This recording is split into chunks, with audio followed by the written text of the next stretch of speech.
Coming up here on the Raiders Report, I got the must-see Raiders news for all of the nation today because a lot of stuff has been circulating around the silver and black. But I'm telling you this right now, the number one reason why you need to watch this video until the very, very end of today's show, I'm going to tell you what Tyree Wilson said to Bo Nix to give him this face. You got to watch, though, until the very, very end of the show. I'm going to tell you what Tyree Wilson said to Bo Nix. Let's get into the first thing that happened today, though, around the silver and black. And Aidan O'Connell is officially back, and he's expected to start for the Raiders this Friday up against the Kansas City Chiefs on Black Friday. He did practice on Monday to kind of test out the grip on that fractured thumb. Friendly reminder that he fractured his thumb Week 7 against the Los Angeles Rams and has been on IR ever since. And I think that we've had a lot of conversations, a lot of attention around the quarterback position simply because Gardner Minshew did get hurt.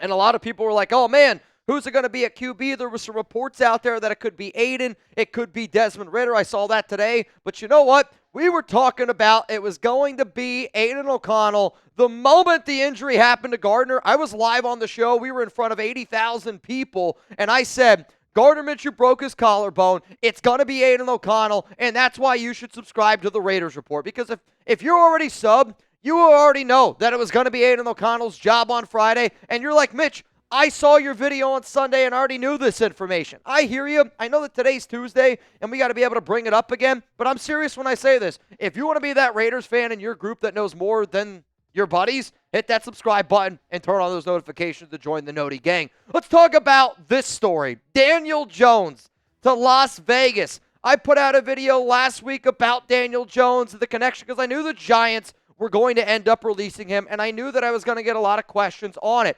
There's a report that came out yesterday from Jordan Schultz that said Daniel Jones doesn't want to play for the Raiders. The former Giants quarterback wants to apparently play for a playoff contender, and DJ is currently a free agent after he ended up clearing waivers. Here was the exact report from Schultz. Despite interest from the Raiders, so Schultz is telling you that the Raiders had interest in Daniel Jones. I'll talk about this a little bit more in depth. But then also that Jones is weighing his options. You've heard teams like Buffalo. You've heard teams apparently like the Baltimore Ravens being interested in a guy like Daniel Jones. But I know, and I saw it on social media, man, Daniel Jones even said no to the Las Vegas Raiders. So this is going to be the pinned comment on today's show. And if you're watching this right now, you're about to get hit with a YouTube ad break. I want you to scroll on down and give me your honest opinion.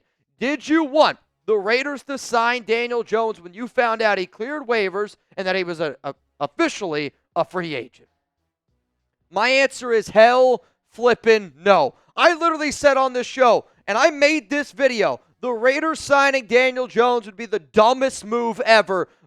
I want to say about 24 hours before the Giants officially released this guy right here. It doesn't make any sense for the Raiders to want Daniel Jones. And quite frankly, I don't know if it makes a lot of sense for Daniel Jones to want to come to the Las Vegas Raiders. If you want to check out this video, it's down in the comments. It's in the description of today's show. I essentially outline every reason why it would have been the dumbest move ever for the Raiders to go sign Daniel Jones for this season. Coming up, though, did the Raiders actually try to sign Daniel Jones? Were the Raiders actually interested in Jones? I saw the report from Jordan Schultz. And I'm not saying Jordan Schultz is a liar. I think he's very good at this job. I'm just also trying to say this.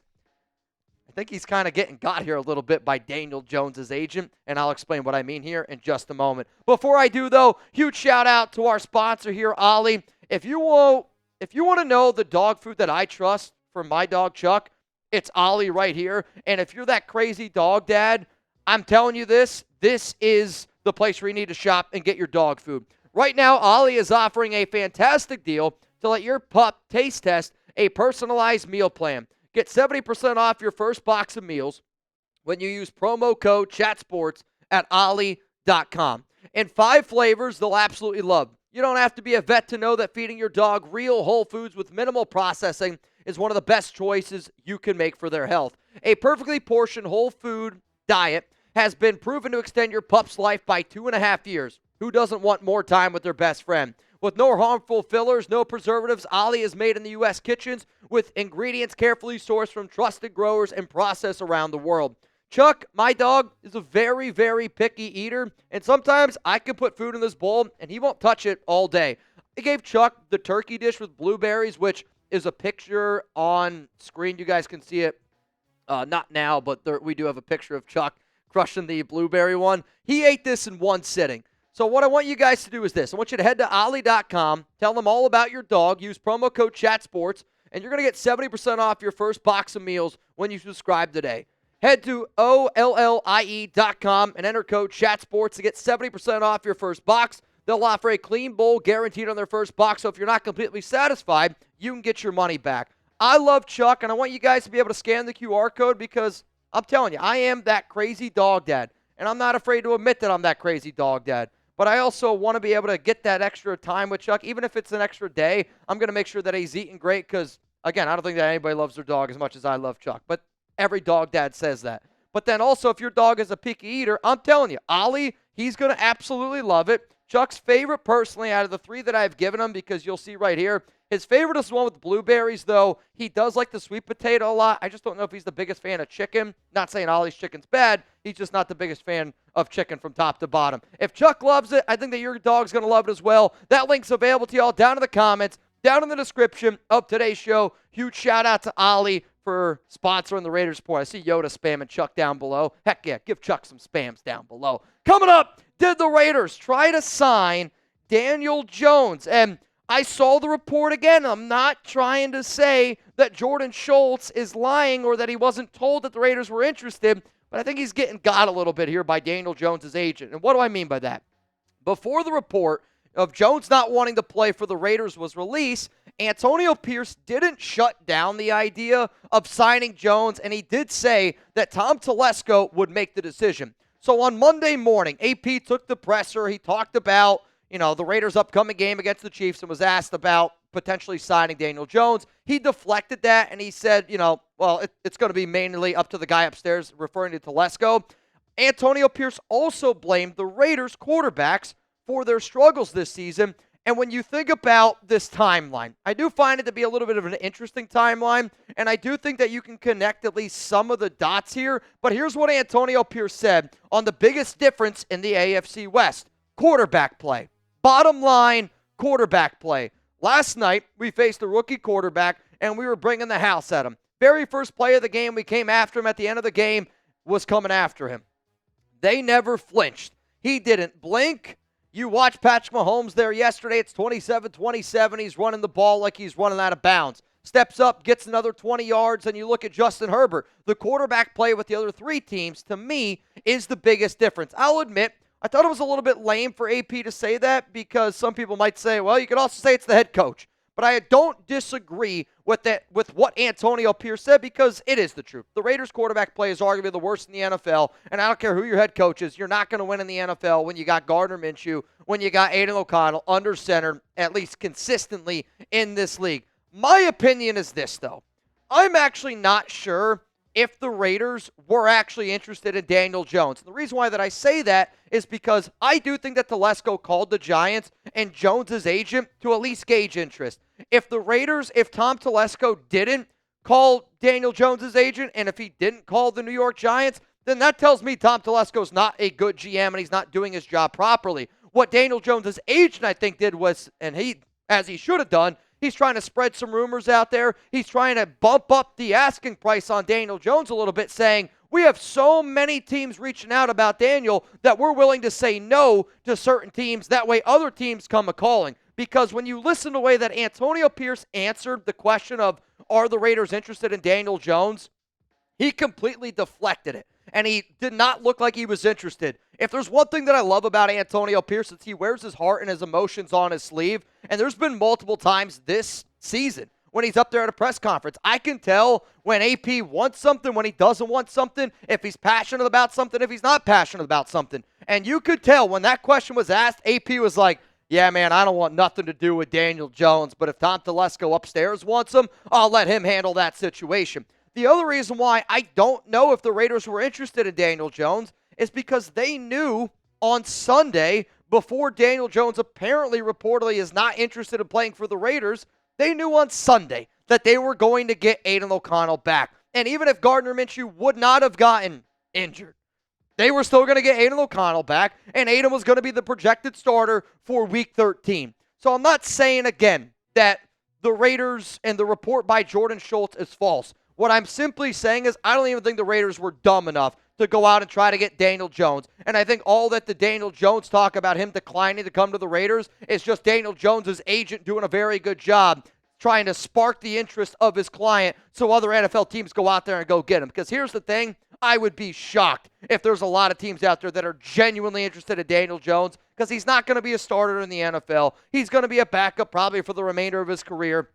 Maybe he gets lucky. Maybe he gets another situation. But to everybody out there thinking, oh, wow, the Raiders were trying to go out and get Daniel Jones, quite frankly, I'm not buying it, and these three reasons are exactly that reason. So coming up here, what did Tyree Wilson say to Bo Nix? The amount of people I've seen this picture of, like, what did Tyree Wilson say to Bo to get this reaction? Then you see the NFL ref, he comes in, he's like looking at him all funny. I'm going to tell you what Tyree Wilson said to Bo Nix. Before I get into that, though, I do want to give you our Raiders report schedule for this week because it's the holidays, Thanksgiving. Happy Thanksgiving to everybody out there. We're not going to be live on Thursday like we usually are, so enjoy some food, enjoy some drinks. We will have some other chat sports shows that'll be live on those days, and probably the most important game that I want you guys to tune into is our Giants channel because we're big-time Giants fans this week to take down the Cowboys if we want the number one overall pick. So that could be a show to tune into. I'll be live on Friday, 2 p.m. Eastern Time. I'll be live then next Tuesday, 4 p.m. Eastern Time. And then I'll be live again on Thursday Night Football.